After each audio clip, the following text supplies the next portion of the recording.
It has become fashionable to argue that wars can't solve problems and that decisive military victories are a thing of the past. During the Cold War, this argument was made in light of nuclear deterrence, which largely forbade either side of the Cold War from attempting to defeat one another, except on the periphery and largely in the context of proxy conflicts. At the same time, the West's bitter experience with counterinsurgency warfare from Indochina to Afghanistan has underscored the idea that battlefield victories were Pyrrhic victories. Real decision came in the form of politics, or to use the terminology of my favorite military strategist, General Andre Boff, in the context of external maneuvers, wherein actions far from any battlefield, say in the court of global public opinion, were where one realistically sought decision.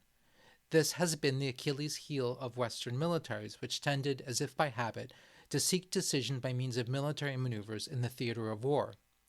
The idea that military victory is impossible or of no real value has become a truism, but is it correct? Can one still win a conflict militarily? Is there still a place for decisive battles? In this first of a two-part series, I'm going to discuss the concepts of military victory and battlefield decisions, and then focus more specifically on Gaza. In a second video, I'm going to take up the question of Ukraine. My name is Michael Shurkin, and welcome to my YouTube channel, Pax Americana, a conversation about world affairs, global conflict, military strategy, and anything else that happens to be on my mind. The idea of decision in military strategy was dear, no doubt, to all military commanders since forever, but it achieved almost heroic status during the Napoleonic Wars. Napoleon elevated the idea to sort of a cult, it's almost like a god. The whole point of maneuver in the Napoleonic view was to set up and then win a decisive battle. Win the battle, and the enemy is compelled to come to the negotiating table, and do so with a weak hand. Clausewitz took Napoleon's concept and transported it into the realm of theory. Let's review. The one statement from Clausewitz that everybody knows is that war is politics by other means. That's Clausewitz's big idea. War is only a means to an end, the end being political, meaning that there's a necessary link between war and politics. War had to be subservient to politics. That means that it had to serve the end. If the means can bring about the end, give it a shot. If the means cannot, pick a different end. Which means that when it came to military strategy, everything depended on the clarity with which one can define one's political goals, identify the requisite military effort required to achieve those goals, and think through both the alignment of the ends and means and the extent to which achieving one's ends was possible or even desirable. War, Clausewitz wrote, was an act of force to compel the enemy to do our will. Compel because the enemy has to be made to realize it has no choice but to submit. This, he argued, often required bloodshed. He says, kind-hearted people might of course think that there was some ingenious way to disarm or defeat an enemy without too much bloodshed, and might imagine that this is the true goal of the art of war. Pleasant as this sounds, Clausewitz continued, it is a fallacy that must be exposed. There is, he says, no logical limit to the application of force. Now, to be clear, Clausewitz also says that this is not necessarily, or does not at all apply, that one should put prisoners to death or devastate cities and countries. Because, he wrote, quote, intelligence plays a larger part in civilized countries' methods of warfare and has taught them more effective ways of using force than the crude expression of instinct. The question then arises of what it takes to win. Clausewitz identified three possible goals or achievements: the destruction of the enemy's forces, the occupation of territory, and the breaking of the enemy's will. In his conception, it might not be necessary to destroy an enemy's armies physically, nor does occupying a country necessarily bring peace. Clausewitz, it must be stressed, thought in terms of rational actors. In his mind, an adversary calculates that it's in its interest to yield because the amount of effort it would take to win exceeded the importance of the political objectives it has gone toward to achieve. Much depends on how badly either adversary wants to win. The more they want it, the greater the effort they will make. Likewise, the parties to a conflict are more likely not to seek peace so long as they can see that reaching its objectives is possible and neither absurd nor mistaken. Clausewitz emphasized that there are many ways to prevail, and as I said before, one doesn't necessarily have to physically destroy the enemy's forces. However, he insisted, nothing answers as well as winning big battles. Now, almost a century later, Foch took up Napoleon's emphasis on decisive battles. He contrasted 18th century warfare with Napoleon's campaigns and argued that in the 18th century, warfare was a lot like fencing competitions, where the point is not to kill your opponent in a fencing competition, but to score points. And commanders, in fact, congratulated themselves for managing to maneuver and win without engaging in decisive battles. For Foch, Napoleon changed everything. Napoleon showed up at a fencing match intent to kill, meaning from now on the purpose of maneuver was setting up the killing blow and then doing it. Of course, he too argued that the physical destruction of the enemy's forces was not always necessary. What mattered most, according to Foch, was will and morale, but nothing quite answered like decisive battle, and one needed to fight with that end in mind. It was not until the middle of the 20th century that, thanks to nuclear warfare and the modern insurgency warfare, the theorists came to rethink this entire concept. Germain Boeuf affirmed that the basic Clausewitzian idea that war had to be subservient to politics as a essential truth. Now, as a veteran of the Suez and the Algerian War, he had learned this the hard way. In his writing, however, he cited nuclear weapons as the reason why the Clausewitzian, the Fauchian model had to be greatly modified. For decisive battles between great powers were a thing of the past. This is a point we're going to take up in the next video when I talk about Ukraine. Moreover, Boeuf was keenly interested in what he saw as the rise of warfare in what he called the minor key, which means that conflict would continue to take place despite nuclear weapons, but only in peripheral areas and often by means of proxies. There, the key to victory for weaker parties was either what he called a maneuver by lassitude, i.e. tiring out the stronger party, or the external maneuver, which meant using non-military means far from the actual combat zone, such as propaganda, lawfare, and courting international opinion, all for the purpose of limiting the stronger party's liberty of action, and thereby nullifying its greater military strength. Hamas and Palestinians in general have been successfully deploying external maneuvers against Israel. This is the whole point of the ICJ trial and the campus protests and everyone who clamors that Israel can't do X, Y, or Z because it might violate some international convention. The point is to tie Israel's hands and to blunt its military advantage. At any event, decision was to be found in the external maneuver rather than in any military maneuver in the combat zone. Okay, so let's talk about Gaza. Now, Gaza is hard to talk about because of the confusion between the theoretical question of what is possible and the more tangible question of whether or not the Israelis are doing anything, or doing things, I should say, that might bring about victory. Now, let's start with the first, the theoretical question. I hear time and time again that Hamas cannot be defeated because one cannot defeat a terrorist group. So I guess Israel shouldn't try. But also, I hear that this is true because the U.S. failed to bomb its way to victory in Afghanistan and Iraq. The obvious lesson is that Israel will fail against Hamas because these wars are presumed to be analogous.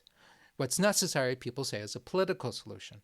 Also, I'm told, war is in vain or counterproductive, perhaps because it's just generating new generations of Hamas terrorists. I think all of this is nonsense detached from reality. Yes, ultimately there must be a political solution, but war still has to take place if one side wishes to impose its will, or to come to the negotiating table with a strong hand. This is how it's always worked. Moreover, the demands of the future do not somehow make immediate imperatives go away. There is, in the here and now, a present danger posed by real people right now who have military capabilities and who would kill Israelis right now, given the chance. One cannot ignore imminent danger. And the only way to deal with the danger here and now is through combat. Moreover, the combat will facilitate a political solution. The goal of a political solution does not negate the value of warfare as an instrument of getting there. The end does not negate the value of the means because, frankly, those really are the means that are required to get to the end. This is not a chicken and egg thing. Some things really do come before others. Eschewing combat for the sake of an imagined political solution is naive and utopian, however desirable that political solution might be. Now remember, and always remember, that Hamas does not want a political solution. They are not interested in compromise. Hamas clearly will do anything it can to win, and it is prepared to fight on to the last Gazan civilian. They want very badly to destroy Israel. This means that they either have to be destroyed or brought to a point where they are forced to behave in a certain way regardless of what they want. Hamas must be killed or compelled to submit. Other Palestinian groups are more open to compromise, and negotiations with them are absolutely a sensible thing to explore. Now, it is true that destroying Hamas altogether is largely impossible, thanks in large part to the fact that Hamas's leadership is safe and sound in its Qatari refuge. They're in Qatar. Some say that they're in Turkey or elsewhere. Israel can't touch them. The U.S., by the way, could wipe them out in the blink of an eye, but for reasons I consider absurd, it won't. But that's another conversation. Now, does this mean that Israel should not try at least to remove Hamas from Gaza? Can a decision be achieved in Gaza alone? The answer depends on the political objective Israel seeks. If the objective really is limited to removing the threat Hamas represents in Gaza, then the answer is yes. Hamas in Gaza has fighters that can be killed, disarmed, or captured. It has constructed miles of tunnels and missile emplacements that enable it to terrorize Israelis with relative impunity. At this point, there should be no doubt of that. They can all be destroyed, all of the tunnels, all of the missile emplacements, etc. Does that solve the Israel-Palestine conflict? Of course not. But, like the decisive victories Clausewitz and Foch wrote about, it places Israel in a much better position. It will have secured Israeli citizens, at least for the time being, which is better than not at all, and put it in a much stronger position for whatever negotiations that might follow. It opens the path to a political settlement.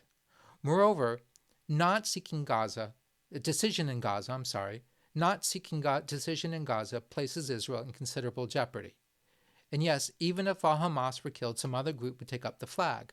But that group at least would not have the benefit of miles and miles of fortified tunnels and a vast infrastructure built up for the purpose of redirecting billions of dollars of humanitarian aid to further its aims.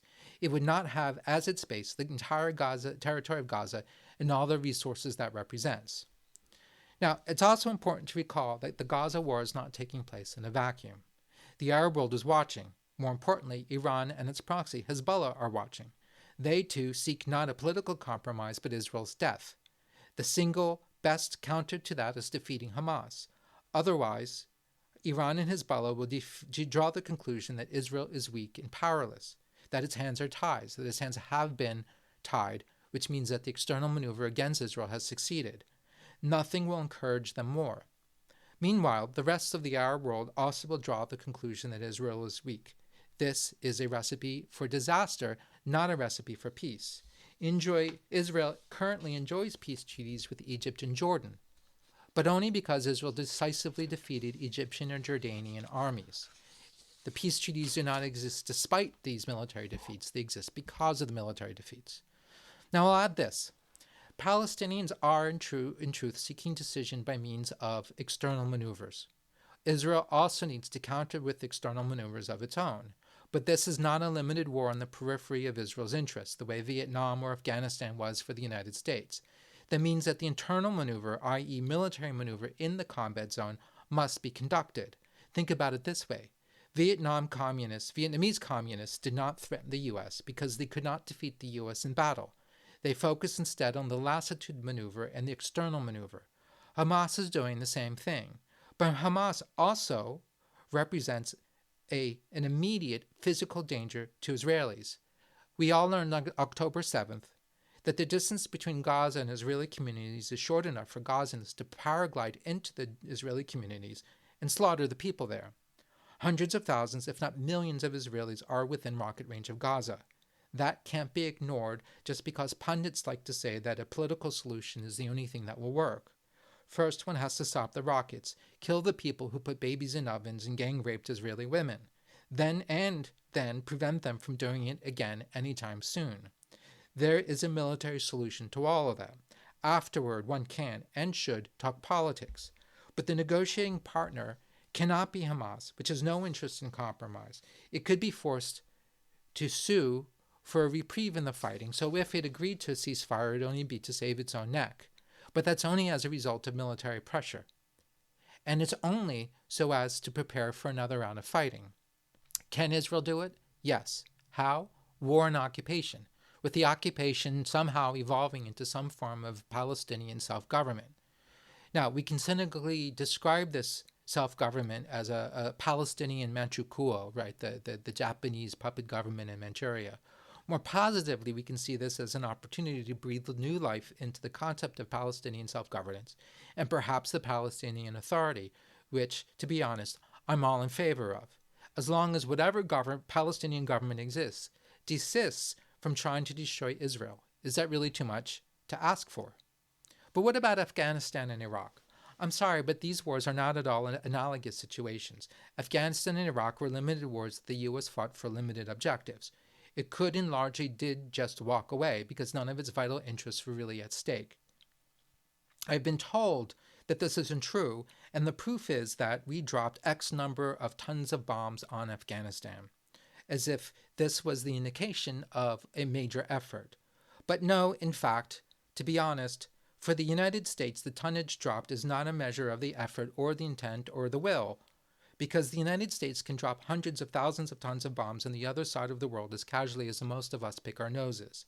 The Taliban won because it successfully deployed a lassitude maneuver. It tired out the United States, which realized that it did not have that much at stake in Afghanistan anyway. This won't work against Israel, which is right next door, and Israelis know that they will all be slaughtered if ever they lost their wars. This is not a limited war for Israel, or Israel shouldn't treat it as such, which I fear sometimes that it might. Now this brings us to another issue. Setting aside what's possible, is Israel on a course that might yield victory? Honestly, I worry. Clausewitz made very clear that one has to identify clear political objectives and soberly calculate the means required to reach those ends, as to weigh what is and is not possible. Israel's government has not clearly articulated its political objectives beyond largely rhetorical statements as destroying Hamas. But what exactly does that mean? And I don't at all see evidence of a rational consideration of what means might be required to achieve that end or in any other.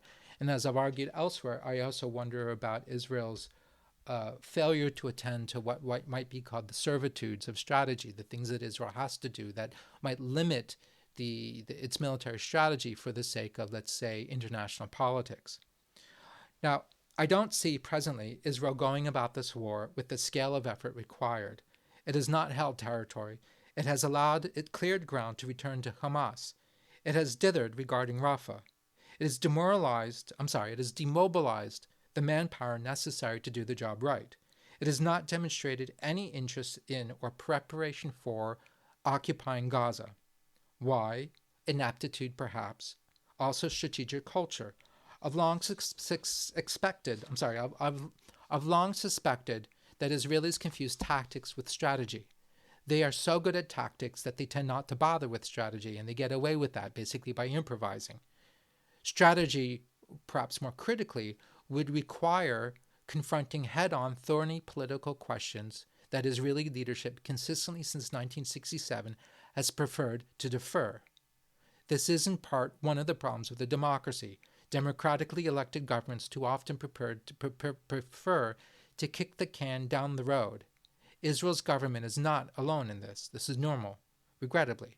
The lack of clarity regarding ends and means has opened Israel to criticism that the whole thing is just Netanyahu's bid to remain in power rather than to win or secure the hostages. This might be true, but I really think that people need to concede that this is an analytical leap they're making. There's no proof of it. Now, among other reasons for the apparent incoherence of Israeli strategy is the terrible tension between the imperative to free the hostages and the imperative to win the war. These imperatives, tragically, are, to a considerable extent, irreconcilable. The best way to win the war might be to write off the hostages, which Israel's leadership cannot do for understandable reasons. But if freeing the hostages were the clear priority, it might need to act differently. So torn between these two imperatives, Israel's government hesitates, and consequently, it achieves neither imperative. Years ago, I was involved in the Afghanistan war. I supported the war. I thought the war was winnable. I still believe it could have been won. But at some point, I concluded that while theoretically it was winnable, in the real world, it was not winnable because the government we have, let me rephrase this, because we have the government we have and we have the military we have, and there was no chance that anybody in our government or in the military would be able to reorient and rethink U.S. strategy. Winning the war would have required the adoption of a radically different paradigm. That was never going to happen. So the war was doomed to fail sooner or later. And with regret and sadness, I came around to concluding that it was in America's best interest to walk away. The sooner the better. Thus, I supported Biden's move to pull the plug, although I wasn't happy about it. John Kerry's testimony during the Vietnam War really resonated with me at the time. He said in one speech, he said, who wants to be the last man to die for a mistake, I think is what he said. I don't think the Afghanistan war was a mistake, although I think how he went about it was mistaken. Now, the Hamas war, though, was very, very different. The U.S. could walk away from Afghanistan just as it did South Vietnam. Sure, as a result, both Afghans and South Vietnamese were screwed. But that wasn't really our problem. Israel can't walk away from Gaza. It tried that back in 2005, and when it withdrew. And then when Hamas took over, Israel did nothing. That led us to 7 October. If Israel does not finish off Hamas, this will go on and on and on. Finishing Hamas, of course, is no guarantee that anything good will happen. That's true. But preserving Hamas will guarantee that nothing good will happen. To conclude, a decisive victory is possible and is the best chance of bringing about a political solution. If we define victory in terms of destroying Hamas in Gaza and its capacity to cause Israelis harm. Anything short of that guarantees that there will be no political solution beyond what Israel's enemies want, which is a long, long struggle in which international opinion increasingly ties Israel's hands and makes more and more of Israeli territory uninhabitable, which presently is the case in northern Israel. If you like this video, please like and subscribe. Also, check out my website, michaelshirkin.com, and my Substack, Pax Americana. Also, I put a link to these things in my description. And come find me on LinkedIn and Twitter. Thank you very much, and I look forward to seeing you with my second video on the Ukraine war. Thank you very much.